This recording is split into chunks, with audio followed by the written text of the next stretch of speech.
Hey, everybody. Good morning, and welcome to Invisible Condition. It's not all in your head. I'm your host, Jeff Pearson, and we want everybody with an invisible condition, no matter what that condition is, to know beyond the shadow of a doubt that you do have a voice, you have a community, and you are never alone. Now, here on Invisible Condition, we get it. Okay, I get it. A lot of my guests get it. Life can be really tough sometimes. Depending on the invisible condition you live every day with, man, can life be tough sometimes. Here's the thing though, life can also be amazing, and there is always hope. Okay? So if you are if you are having trouble in that area, I want to help you.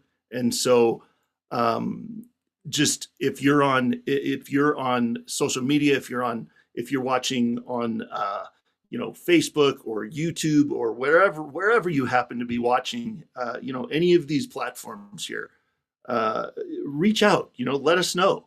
I would love to help you. Just send me a message. Or send me a message at jeff@hydrowithhope.com and just put hope in the subject line, man. That's a big deal. Hope is a big deal around here. In fact, our nonprofit, which we'll talk about later in the show, is called Hydro with Hope. That's how much I take it seriously. So hope is a big deal, and I want to help you if you're having trouble there. So, all right, listen up. I have an amazing guest today, and I can't wait for you to meet him. And by the way, this is the before we talk about Andrew, I want to talk to you about one thing first. By the way, first of all, first thing I want to say is welcome to season 7, everybody. This is the first Friday show of season 7. If you've been sticking around and if you've been with us since the beginning, like we launched this show April 4th of 2023. It's been almost 3 years. So if you've been around a long time, or if you're brand new, we are so glad you're here. Thank you for making this show what it is, and growing the audience and bringing so many stories to so many people. And so like I said, 3 years on the air. The April 4th is 3 years on the air. So what is that? This like next week? So holy smokes, here we are. So here's to another 10, 20 on the air, right? Here we go. I feel like we're just getting started. So thank you to everybody that has been watching and sharing. I appreciate every single one of you. All right, now our guest today. Today's guest is someone who has experienced loss, lots of unimaginable loss, and found a way not just to survive, but to build and rebuild a meaningful, successful life. So Andrew Fox is a seasoned marketing leader and digital strategist with over 2 decades of experience in that industry. But behind that success is kind of a personal story that we're going to definitely dive into. I haven't even heard the whole story yet, so it'll be fun. It'll be an interesting story for all of us. It's a story of trauma and resilience and transformation. And after the violent loss of his mother at age 30, his world just unraveled. And what followed was a journey facing PTSD, navigating ADHD, and learning how to put himself back together. And if you hear this story, you're gonna understand why. So today he's here to share what that process really looked like, and what it takes to move forward after something like this. It can be tough. So we're gonna learn something today. So all right, everybody, here we go. Let's bring Andrew on the show and kick this off. Andrew, man, thanks for being here. This is gonna be amazing. I am so excited to join you today, Jeff, for the launch of season 7. I mean, this is super exciting, and the the stories and the journeys that you've been able to take your guests on, and your listeners and your watchers is just Yeah. nothing short of miraculous. So thank you for having me. Thank you, man. That's it's been a wild ride, but it's been amazing, and I can't wait to see what the next few years bring, man. It's definitely morphed over time, right? Everything does. But Always. but man, has it been a cool ride to be on. So I got one question that I like to ask everybody that's on the show at the very Yeah. beginning, because there's never a wrong answer, and every answer I've ever gotten is awesome. So here we go. Everybody has rough days, right? Depending on what the condition is that you live with or deal with or whatever, some days are definitely better than others, right? So on those rough days, on the ones where you feel like you're under a rock, how do you still maintain hope? It's actually a really really good question, and one that I think requires um, a lot of self-awareness, to be quite Mm, frank. I think that to get through those days, at least for me, it's about coming back to center. It's about understanding what's happened before, what's going to happen afterwards, and where you are right now in that moment. I've done a lot of work on myself in terms of mindfulness and meditation and different types of breathing exercises to regulate my nervous system. And mhm. that work has transformed my ability to cope in those particular moments because they're not easy. And as an entrepreneur, it's actually really hard because you have yourself, you have your team, but you also are really reliant on your own abilities and skills in order to get through those moments. So that's really where I go. I go right there, or sometimes I'll just break down for a minute, and that's okay. I think that there's always been this stigma of like real men don't cry or whatever. Like, forget that. Like, we are all human beings. We all go through emotions. We all have these moments that affect us, and it is a common through line through the human condition. And so how we work through those things is really very individual. Totally. Yeah, no, it's true. I love that. See? Awesome. Love that answer, man. That's great. Yeah, you're spot on about that for sure. So, yeah, I mean, Yeah, hope is such a big deal, and if you're having a rough day, that's kind of the paramount, right? You got to get back on track, yeah. So, Get back um, on track, recenter yourself, and then right? also accentuate the positives, right? We Yeah. all human beings tend to remember everything that's negative.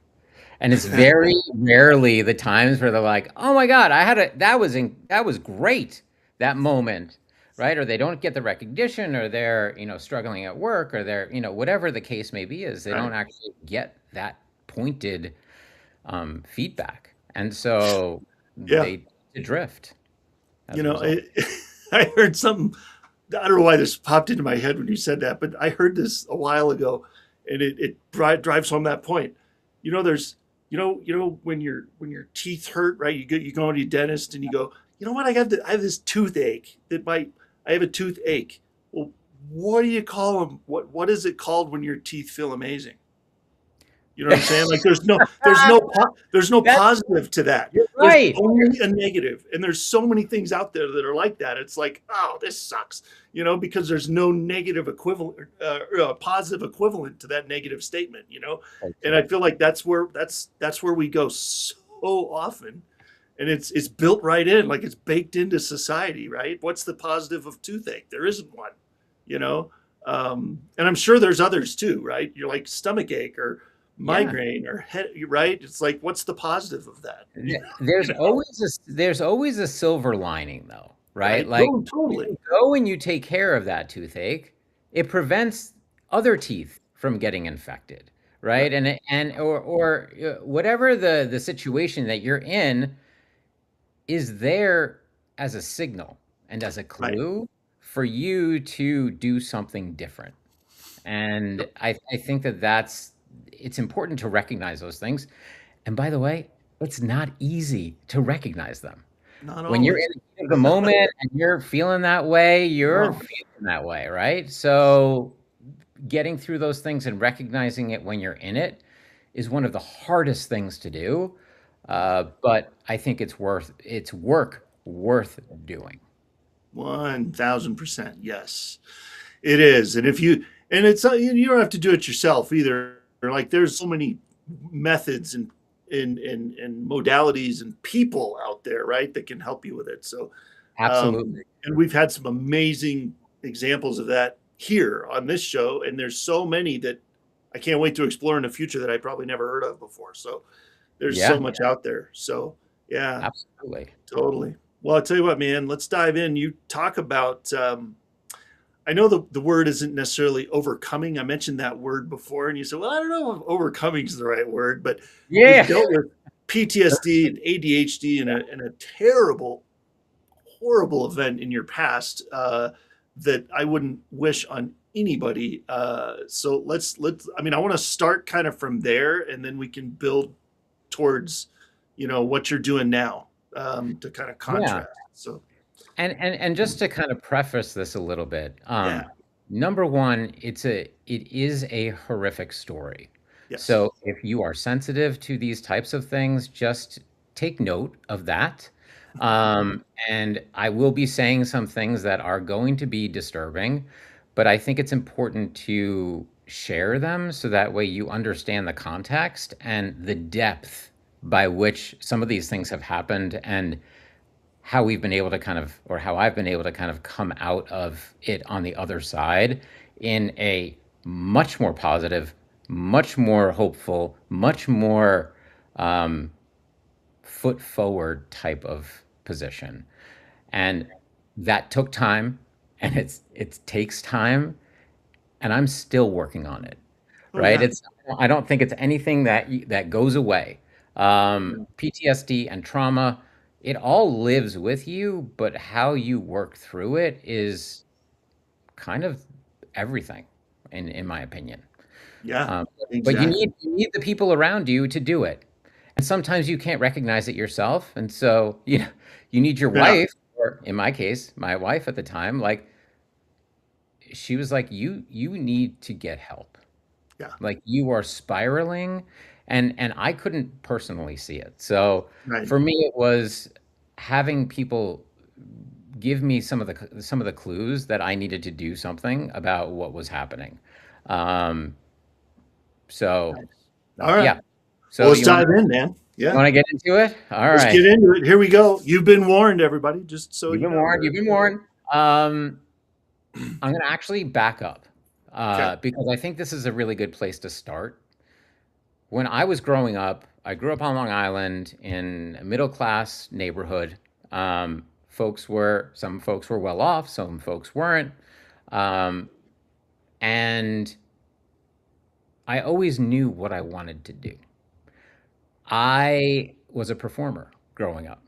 I was in musicals, I was on stage, I was in choirs and all county choirs, and just really kind of very art forward type of an individual. And all I wanted to do was go to NYU. Like that was my dream. Like I just wanted to go from being in these high school productions to really having some individualized training and some training that was super focused around the work that I loved. Yeah. And I got that opportunity. Oof. I applied early decision, went into the city with my father, had the audition at Tisch on Broadway in New York, and it was even if I didn't get in, it was so incredible to be Yeah. in that studio. It almost felt like you were in an episode of Fame, if you will. Right? Nice. Like with the Yeah. mirrors and the bars and the things, and I'm like, okay, I'm just here to sing a song and do a monologue. Like I'm not dancing. So, Well, you don't but want to see me dance either. Yeah, no. yeah, it's not a pretty No. thing. Uh, but I got in, and it was probably the best 3.5 years of my early child world. I don't know what you call it, early How old were adulthood. you?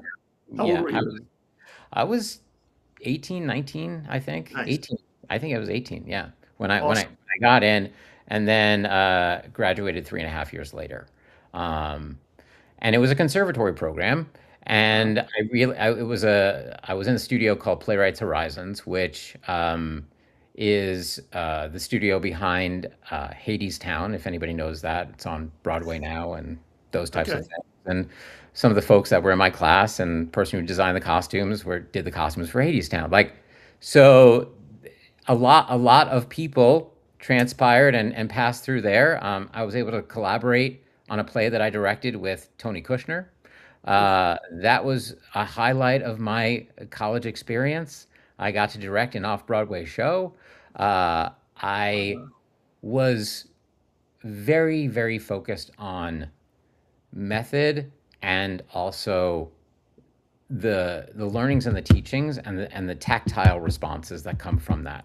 So Yeah. when you're in a room and you're learning about directing, you're learning about acting, it's really about what is around you, what do you want, what is your intention, and how do you go after what you want? And that those lessons stayed with me throughout my entire career. Of So course. I am Yeah. so grateful for that, and so much so that I moved out to Los Angeles almost directly after school because I had some professors who were like, everything you do here is good, but it's so commercial. Like, it's not like Ah, indie New York theater. Like, you need to be in Los Angeles. And I'm like, let's go. all right. Uh, and I thought I was gonna be the next Steven Spielberg. Like I was like, okay, I'm gonna come out, I'm gonna, jump into the thing and let's go, right? And Yeah. then I got a job. I got a job on a show called Jack and Jill. This was, I mean, I'm super dating myself now, but this I believe was in 1999. Uh, Nice. and yeah, uh, Okay. right? Like, I All right. mean, back in the day. So, Yeah. I got a job on that show. I got a line, that I was working as a production assistant, and they tossed me a line. The line was, "I'll say," that literally that was it. It was a scene with Justin Kirk and Tom Bosley, and Tom Bosley was like, What? you're gonna go far, kid." And I was Come like, on. who am I? I'm talking to Happy Days guy right I now. was gonna Like, say, for those who don't know, Tom Bosley was Happy Days, right? Yeah. Yeah. mind That's awesome. blown. Oh, So come and on. and and I stayed in production there, and I really wanted to learn the studio system and learn how it all works. So I jumped around. I was in post production, jumped into development on various different shows. I met my wife there, and she was working on Gilmore Girls. I was working on Jack and What? Jill. And then we just Oh, sort of got together at that point, and we come were on. together, I believe, for 26 years. We just recently separated, but Mm, for me, we were great friends before, and we're great friends now, and we co-parent really well together. But it all started back then. yeah. So Yeah. after Warner Wow. Brothers, I jumped into background coordinating for some independent films, focus features, one of them, and just kind of stayed in and around that world. Worked for Christina Ricci for a little while, for about a year and a Yeah. half. Started my own company, my own production company. Set up 4 movies with some fairly significant talent, and then my financiers decided they no longer wanted to make movies. And Ugh. I was like, "Oh, All okay." right. I had gone around and said, "I have all this money, like let's go and make these films." And digital really wasn't a thing back then. It was all shot on film specifically. So Yeah. it took Yeah. a long time to make a movie. Yeah. And they didn't have the patience to do it, which is totally fine. But I needed a job, right? Like I'm here as a Yeah. production assistant and like an assistant and thinking I'm going to be the next year. Like this world was a recipe for me becoming uh, poorer and poorer and poorer. And expenses kept going up and up and up. And so I was like, okay, what can I do differently? Yeah. So uh, I got an interview with a company called Overture. Came out of Idea Lab in Pasadena, and it was the incubator for paid search. So this is literally before Google was even around. It was a Nice. combination of Lycos and Alta Vista and Oh man. GoTo.com. Like, we're talking like early search engine stages. Yeah. Yeah. Um, I jumped in there and I remember, and this has stuck with me for so long, is the person who trained me. I didn't know a thing about advertising. I didn't know what advertising was. I didn't know what pay-per-click advertising was. I didn't know what a goal and Yeah. objective was. I didn't know what a CPA was or an ROAS. Like, all the various marketing terms that are very prevalent in everything that we talk about today. I had zero clue what any of that was. So I was literally flying by the seat of my pants. Right. And the trainer, the person who was training me, was like, "Hey, when you're doing this stuff, don't just hit your goals, blow them out of the water." Yeah. And I was like, Okay. "Okay, for Sure. sure." Yeah.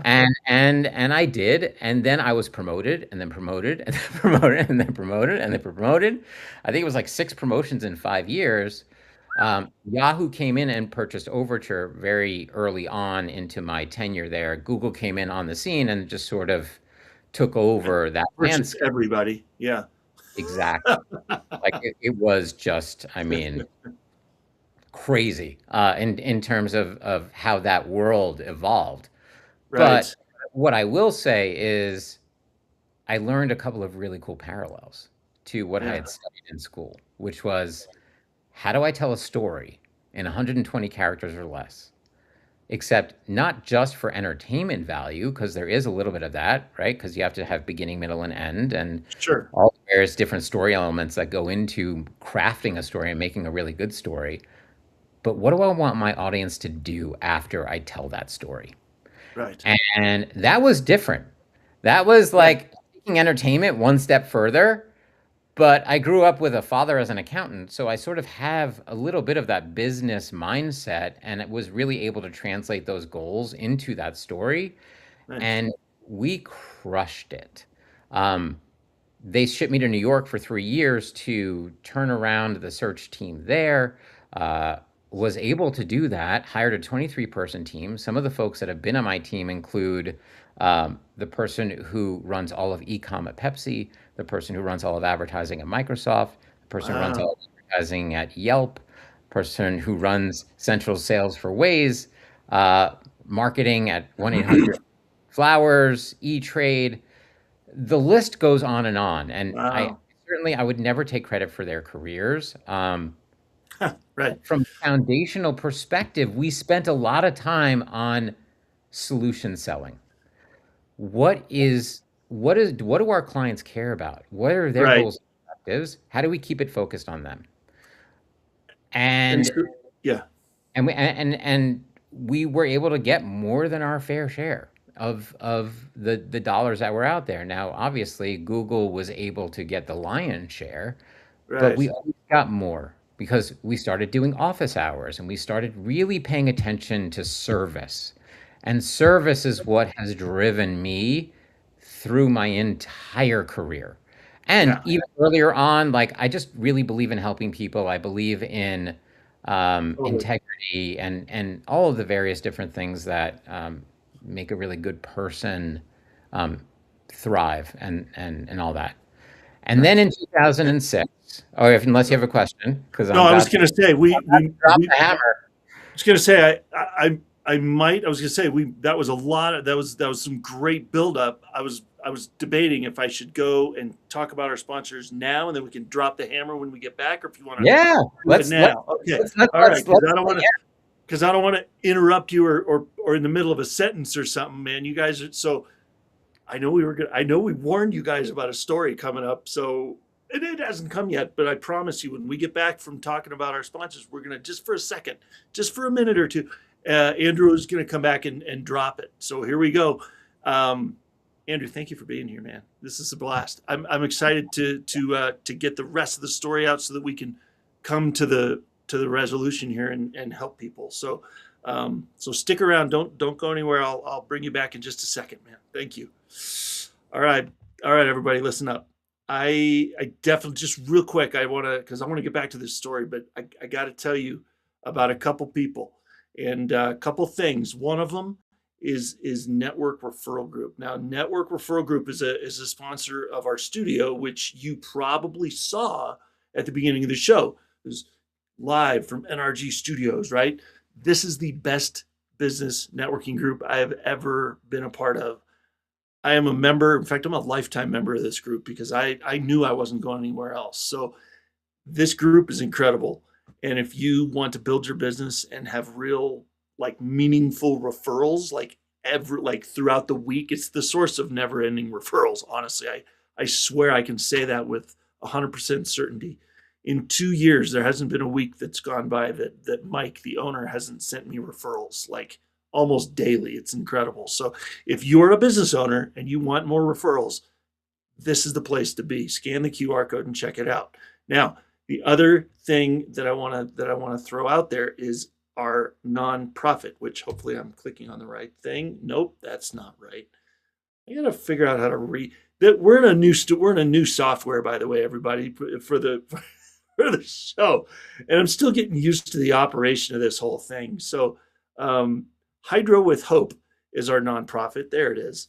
And Hydro with Hope helps other people with the condition that I was born with, which is called hydrocephalus, which Hydro with Hope seemed better. Hydrocephalus is a big, long word that's hard to spell. We help people on the practical, boots on the ground level, man. There's so many amazing nonprofits out there doing, development on better medical devices and better surgical techniques and all that stuff. That's so above my head, man. That's way over my head. I'm the guy that wants to sit with the family that just found out their 2-year-old's going to have another brain surgery and answer their questions, hug them, and offer them a resource. This is the resource right here. My Hydro Warrior Story. It's a 150-page fill-in-the-blank journal that helps people that are getting ready for that next brain surgery. That's right, I said next brain surgery. I've had 7 so far because of this crazy condition. This journal will help you. I want to get this in the hands of every Hydro Warrior in the country, and I need funding to do that. This is a donation link. You can donate monthly. You can donate one time. Man, I love you for whatever you can do. Thank you very much in advance. It enables us to be able to get journals in the hands of people that need them. It enables my wife and I to travel to places, to be with families and to speak and to tell our story and bring hope to the hydrocephalus community. So please consider that. And then I think we're going to bring Andrew back because we gotta continue this story, man. Oh, and by the way, this is Andrew's website right here, and this QR code will go straight there. So what are they going to find when they get there, by the way, just real quick, and then we'll dive in. At your Sorry, I forgot to unmute myself. Whoops, I almost did too. It's par for the course, by the way. Like, it's beating. Welcome to TRV, everybody. The button pushers don't always push the right buttons. Come on. Exactly. So, I forgot when they get to the site, it is vague on purpose. But if you do have questions about what we do, there's a little microphone that you can click on the site, and you can just start talking to the site and asking it questions and asking what we do and how we do it. And it's a really, really cool feature and functionality that we leverage in the space now, just in general. But yeah. I love it. That's beautiful. We're just going to leave that there. So if anybody wants to, dive in and go see how deep the rabbit hole goes, that QR code is there, and you can just ask away. So it's super cool. Fun. All right, man. We got to have a conversation about that after the show, because my wife and I are working on something like that for a project I have, and I'd love to pick your brain about that. So, but anyway, I don't want to go down that rabbit hole. We've got to go down this one. So, go for it. All right, here we go. So in August of 2006, I was visiting clients in New York and in Boston, and I received a phone call while I was in Boston. I had just this was on during the week. It could have been Monday or Tuesday. I don't remember what the day was specifically, but I do remember that I had seen my parents before that weekend before, Hmm. and then I traveled up to Boston to go see Fidelity and a couple of other clients that we were working with, and I received a phone call from my sister. She's hysterically crying. I'm like, what's going on? You know, and um, she was like, I don't know. There's blood all over the floor. Like there's this is you know, she had come home from camp where she was a counselor and had walked in on a essentially a crime scene.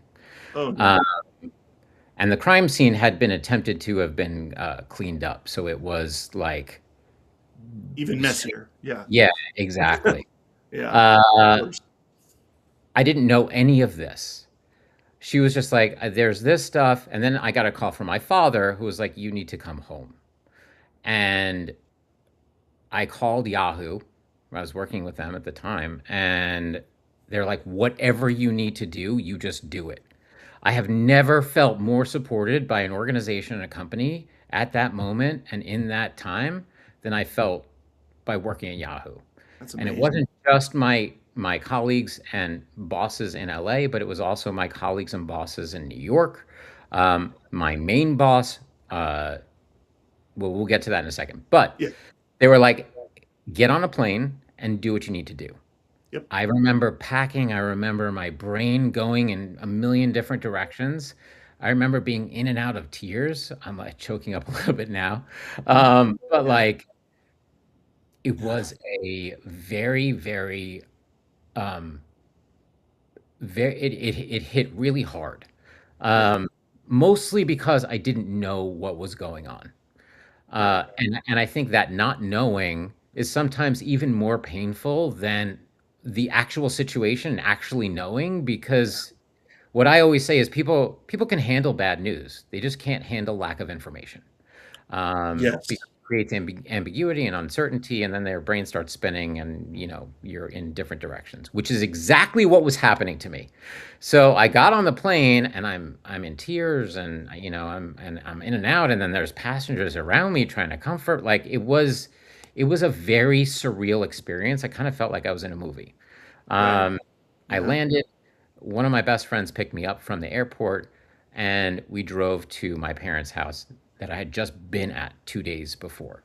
Oof. Um, and there was crime scene tape everywhere. There was so many police cars, ambulances, fire trucks. I mean, it was like they rolled out the freaking cavalry. Jeez.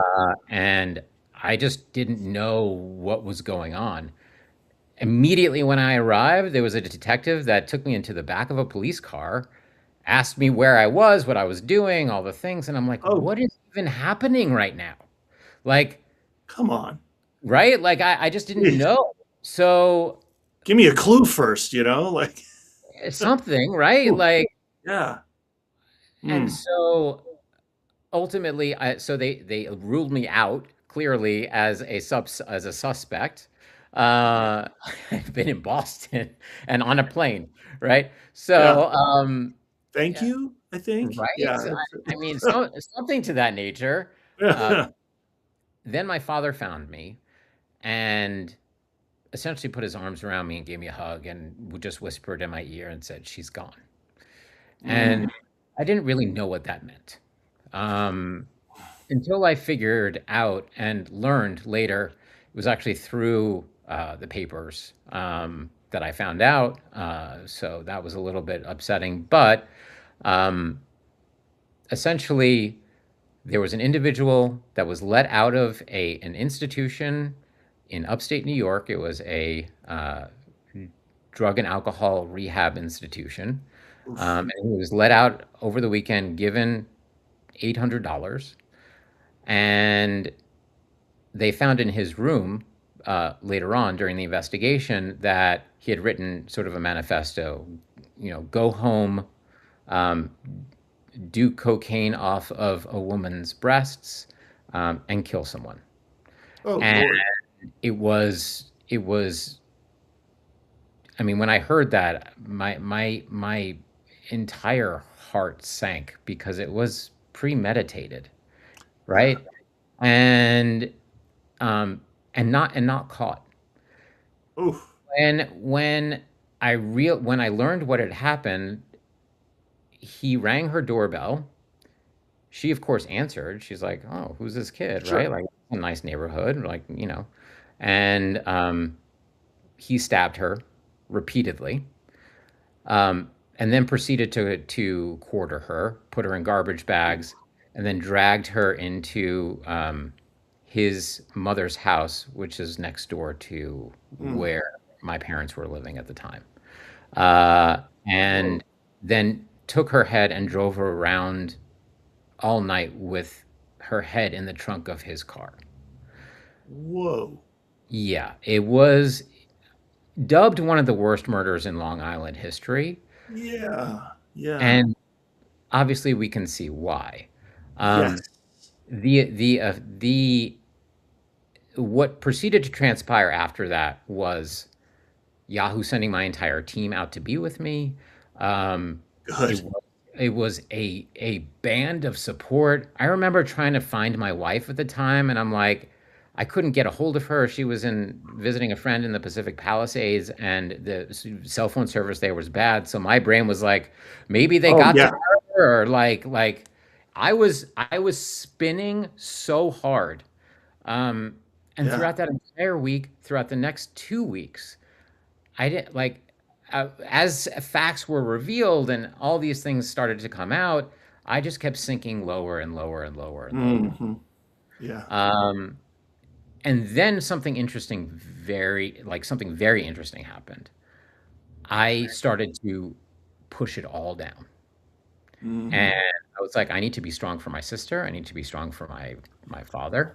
I need to be strong for my family, everybody around me, and so I disassociated and I disconnected from the entire incident so that way I could be a support mechanism for everybody else.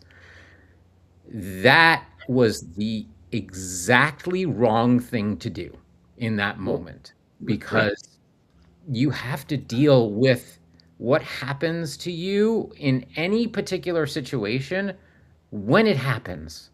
Because if you don't, it builds and it festers and then it comes out later. So I'm going to skip Worse. ahead. Even. Yeah. Um, I'm Yeah. back in LA. It's 5 years later. I'm at another role, and I don't know I don't know why, but I just started drinking. Yeah.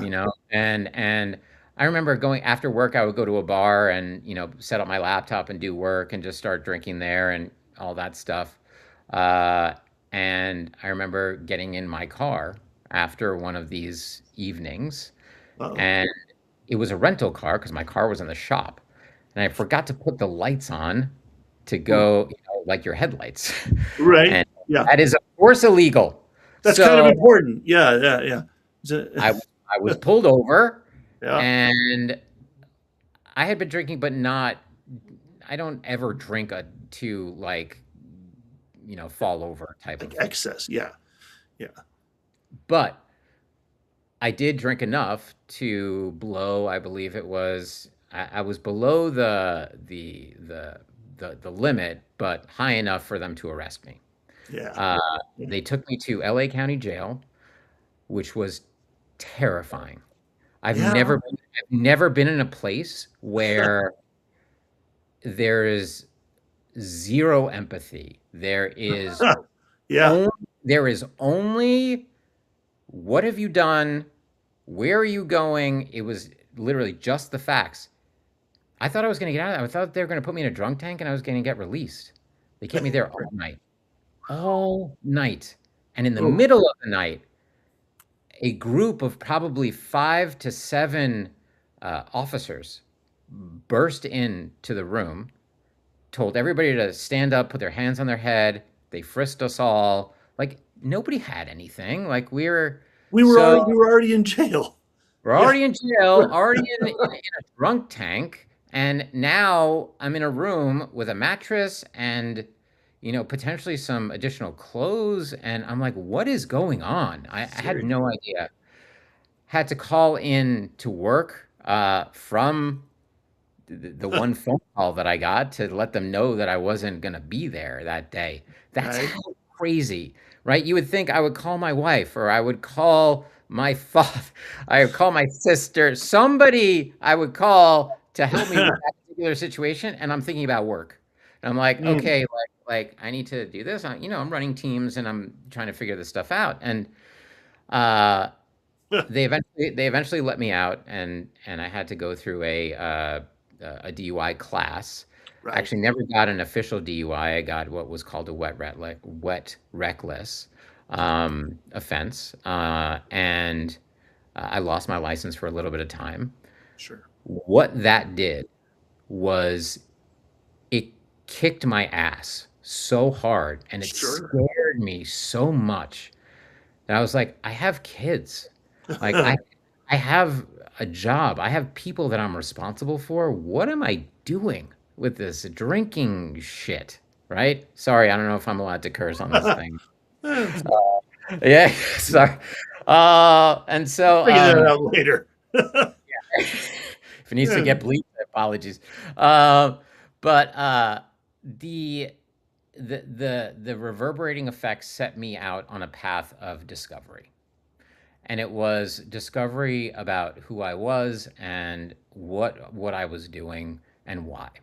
And I realized that since that incident, the world had been pulled out from under me, that I was purely operating on fumes, and that, all of the work that my parents had done, instilling all these morals and these values and all of this stuff, all of that was gone, and it wasn't Mm. replaced by anything except for a hole. Mm. And that hole just kept growing and growing and growing. Um, so much to the point of my wife was like, you need to get into intense therapy. Yeah. And I did. That's exactly what I did. And we did a lot of work with EMDR Oof. because Yep. EMDR is one of those modalities where it helps you lessen the effect of a traumatic situation Hmm. through rapid eye movements and a bunch of other things that I still don't know from a science perspective what it is. Right. But I know there's a light bar and there's vibrations and all this stuff, right? So it did because the main issue that I was having was that anytime I would get a phone call, I would freak out Yeah. because I thought that I was getting another phone call about somebody else being murdered or going through something that I was not prepared for. Right. Uh, and it was deeply affecting me. And so we did that EMDR work. That helped tremendously, and it really set me on a path to recovery. Uh, And that with path that, yeah, go is ahead. I was going to is say, with that recovery, I mean, yeah, go ahead. So Sorry, yes, yeah. no, no, no. So that path of recovery was EMDR. It was intense talk therapy. It was antidepressants and anti-anxiety medication. Hmm. And through the support of everybody around me, I was able to come out of it. Nice. Now, did I come out of it as a point of success? Not yet, right? Like I'm still coasting along, but I'm doing really well, right? Like I keep getting promoted at Yahoo, and Yeah. I move on to some other roles within the advertising space, and I essentially started to put my life back together, Yeah. started to re-engage with friends, and I could not have done any of this without the support of these individuals, and I will forever be grateful for that. And I will forever be grateful for the people that were around me during the incident too. These are things that like community does come together when there's tragedy, and it's Yeah. unfortunate that's when most people kind of assemble. Um, People should assemble during the great times as much as the times when people are in distress, because I think that we as human beings tend to focus on the negative. And that negativity breeds more negativity as opposed to focusing on the positive, which breeds more positivity. And I think goes back to what you say, Jeff, about hope, right? Yeah. It's about figuring out how you grow and how you change from there. And I was with a therapist who told me growth is measured by feet and body lengths. So every time you take a step forward, you fall down, you learn what it is that happened, then you get back up a little bit further than where you were. And then you take another step, you fall down. So, same type of modality, if you will, around that. And that really taught me to push forward and do it with an attitude that was positive, that was uh, really geared towards making people's lives better.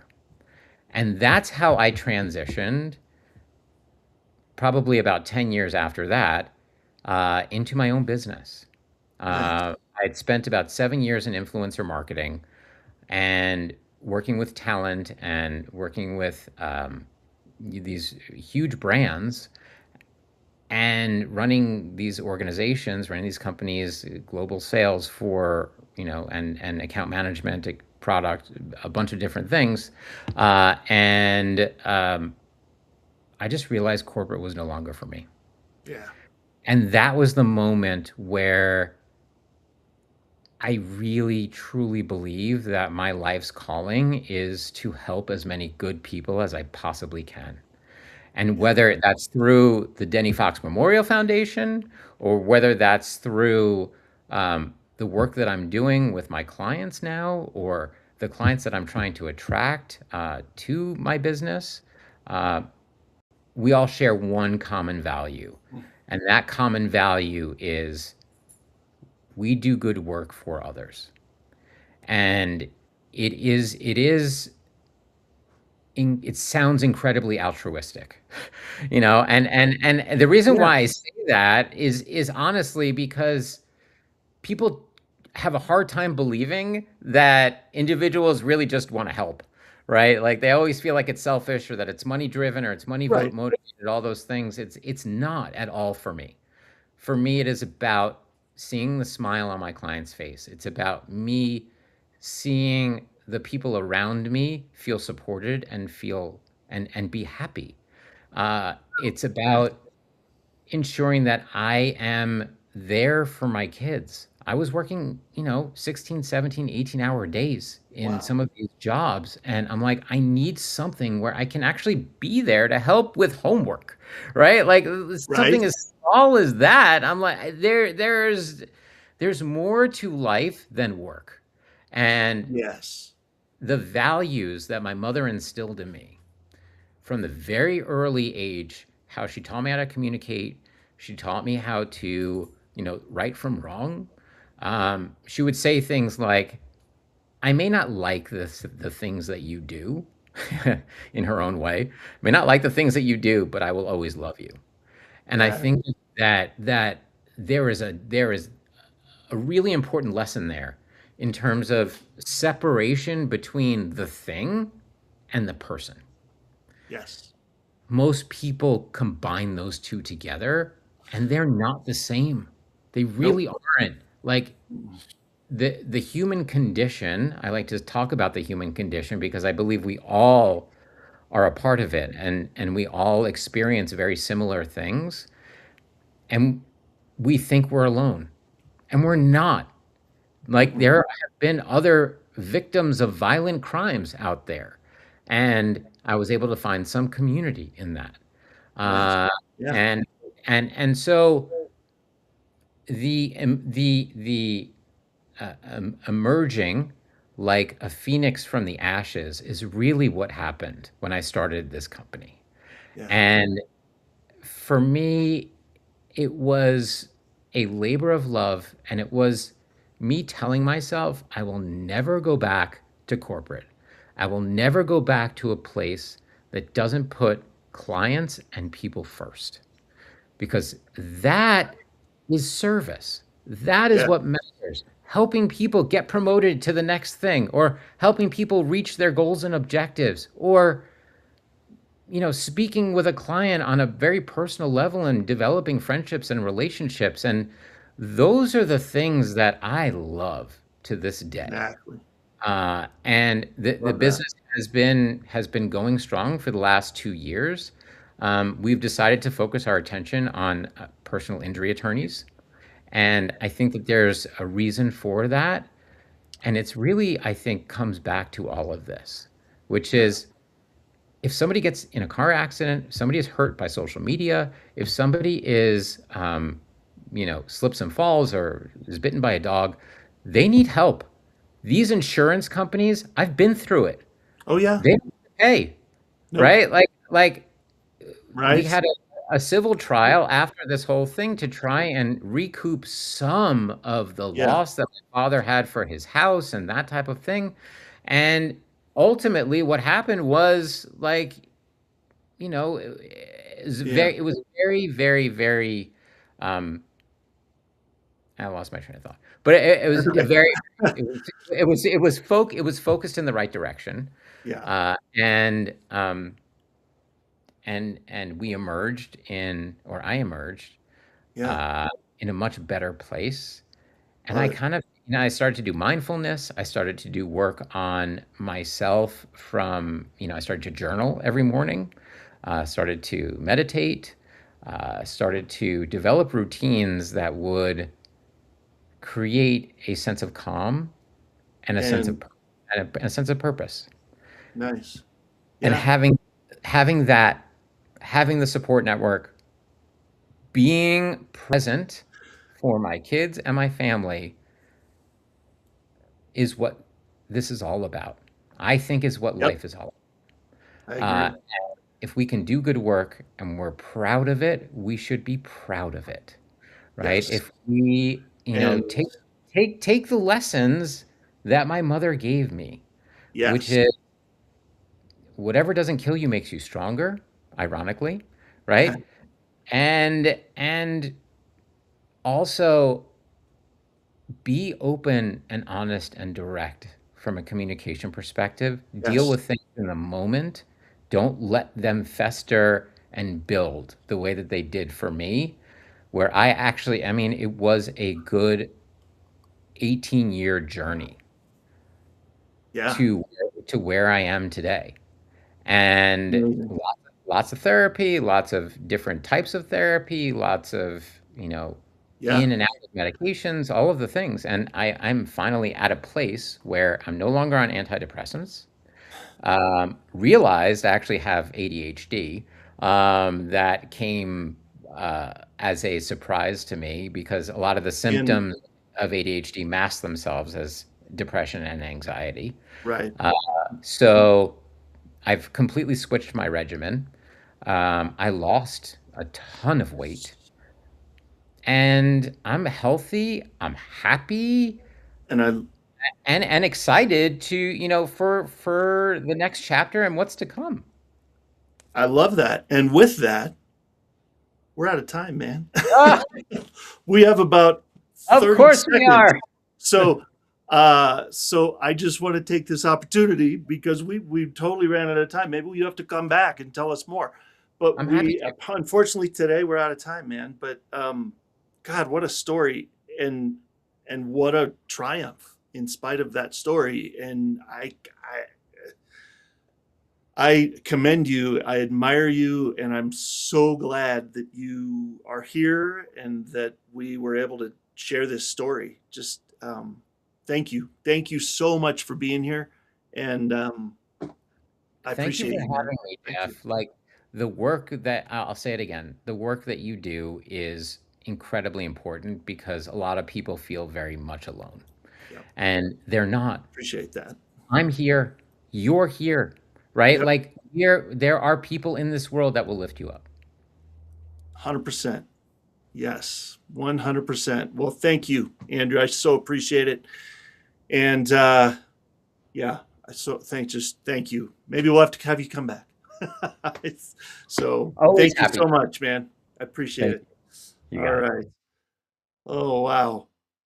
What a story.